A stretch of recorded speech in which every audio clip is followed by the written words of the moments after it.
माझं शालेय शिक्षण पूर्ण झाल्यानंतर नोकरीच्या निमित्ताने मी पुण्यामध्ये एका खाजगी कंपनीमध्ये नोकरीला लागलो आणि सुट्टीच्या दिवशी म्हणून फिरण्यासाठी गुलटेकडी मार्केट यार्डमध्ये गेलो.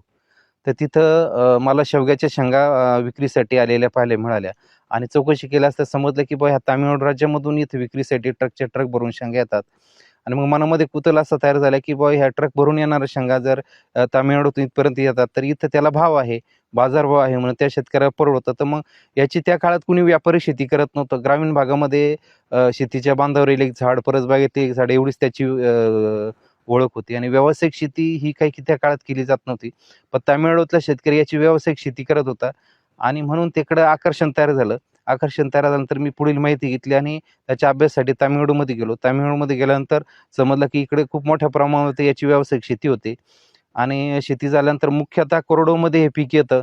उन्हाळ्यामध्ये याला पाणी नसलं तरी हे झाड मरत नाही. ठीक आहे, ज्यांच्याकडे उन्हाळ्यात पाणी नाही तर त्यांना उत्पादन उन्हाळ्याचा भार मिळणार नाही. पण बागायती क्षेत्रामध्ये जर ठिबक सिंचनानं पाणी दिलं तर हे वर्षभर उत्पादन देऊ शकते. याचा एक आत्मविश्वास तयार झाला आणि तो आत्मविश्वास तयार झाल्यानंतर मी शेवगा शेतीकडे वळालो.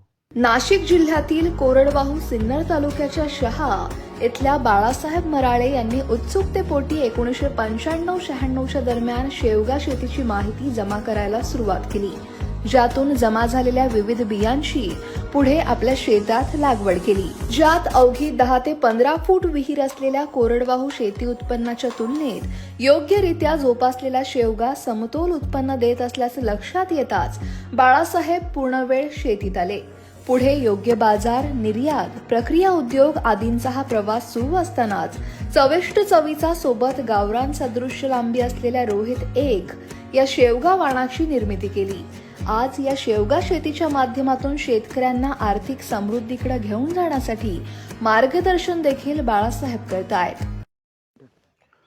आज 25 वर्ष शेवगा शेतीमधून मला झाले, काम करून झालेले आहे. या 25 वर्षाच्या कालखंडामध्ये आम्ही कोरडवाहू भागातला शेतकरी जो पारंपरिक शेती करतो आहे, सोयाबीन असेल, मका असेल किंवा कापूस असेल, तर या शेतकऱ्याला त्यातून जे मिळणारं उत्पन्न त्यापेक्षा अधिक उत्पादन कसं मिळेल यासाठी आम्ही काम करतो आहे. त्यानंतर मधला एक शेतकरी की ज्याच्याकडे 8 मही पाणी आहे, उन्हाळ्यामध्ये पाणी नाही, त्या शेतकऱ्याकडे सुद्धा शेवगा लागवड करून त्याचं उत्पादन पारंपरिक पिकापेक्षा कसं वाढवता येईल यावरती आम्ही काम करतोय. आणि जो थोडासा समृद्ध झालेला शेतकरी आहे की ज्याच्याकडे 12 पाणी आहे, ठिबक सिंचन का होईना पाण्याची व्यवस्था आहे, तर असं एक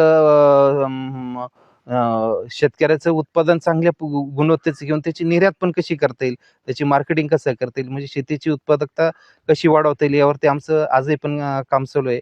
आणि या तिन्ही वर्गांना आम्ही मार्गदर्शन करतो. म्हणजे जो कोरडवाहू शेतकरी त्याला पण, ज्यांच्याकडे 8 मही पाणी आहे त्याला पण उत्पादन कसं वाढेल आणि ज्याच्याकडे 12 मही पाणी आहे, ठिबक सिंचन, अशावरती आमचं काम चालू आहे. आणि त्यासाठी मग त्या अनुषंगाने आम्ही शेतकऱ्यांना सगळ्यांना मार्गदर्शन करतो. त्याच्याकडे उपलब्ध काय साधन सामुग्री याचा अभ्यास करून आम्ही त्यांना त्या पद्धतीने वैयक्तिक मार्गदर्शन करतो आणि शेतीची उत्पादकता वाढवणं हा त्या पाठिंब्याचा उद्देश आहे. अगदी शेतीच्या बांधावर झाडं लावून सुद्धा त्यापासून उत्पादन मिळवणं आणि सर्वात महत्त्वाचं की शेतकऱ्याला वर्षभर जे आहे दररोज काहीतरी उत्पन्न मिळालं पाहिजे. 8 दिवसाला त्याच्या हातात पैसा आला पाहिजे. शेवगा असं हे पीक आहे सलग 7 ते 8 महिने उत्पादन देतं. दर आठवड्याला त्याच्या हातामध्ये शेंगा विकून किमान जर नाही म्हटलं ते 10,000 रुपये दर आठवड्याला मिळतात. 1 महिन्याचा विचार केला तर 40,000 रुपये त्याच्या हातामध्ये सर्वसाधारण शेतकऱ्याच्या हातामध्ये मिळतात. आणि यावर आमचं काम चालू आहे. आता गुणवत्ता वाढवणं हा तर सर्वात महत्त्वाचं आहे. ॲव्हरेज वाढवणं हे दोन्ही जर गोष्टीवरती आमचं शेतकऱ्यांना सतत मार्गदर्शन करण्याचं आमच्या अनुभवातून काम आजपर्यंत चालू ठेवलेलं आहे. वार्षिक 2 बहरांसह भरघोस उत्पादन देणारा तसंच सिंगापूर, कॅनडा, दुबई, लंडन यांसारख्या बाजारपेठेत निर्यातक्षम ठरलेला रोहित 1 हे वाण बागायतीसह कोरडवाहू शेतकऱ्यांना देखील आर्थिक फायदा मिळवून देणारा असल्याचं बाळासाहेब सांगतात. तमिळनाडू कृषी विद्यापीठानं मान्यता दिलेल्या या रोहित 1 या शेवगा वाणाला आणि बाळासाहेब यांच्या या शेवगा संशोधनाला राज्य सरकारसह विविध पुरस्कारानं वेळोवेळी सन्मानित करण्यात आलंय. हेही विशेष.